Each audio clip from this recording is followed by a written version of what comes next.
আল্লাহর কসম লাগে, কথাগুলো শুনে যাবেন। নবী বলছেন, আল্লাহ আমার উম্মত যদি জাহান্নামে থাকে আমি কিন্তু জান্নাতে যাব না। আল্লাহ বলছেন আপনি না গেলে তো জান্নাত উদ্বোধনই হবে না। এবারে মামলা কি দাঁড়ালো?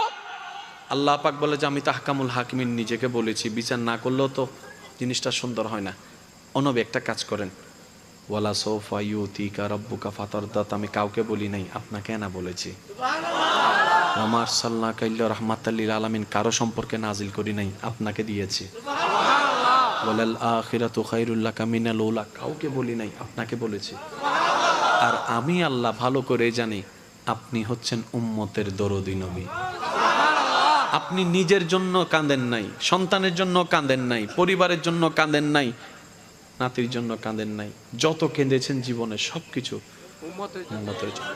এমনকি হাসরের ময়দানে যখন সর্বপ্রথম আমাদের নবীকে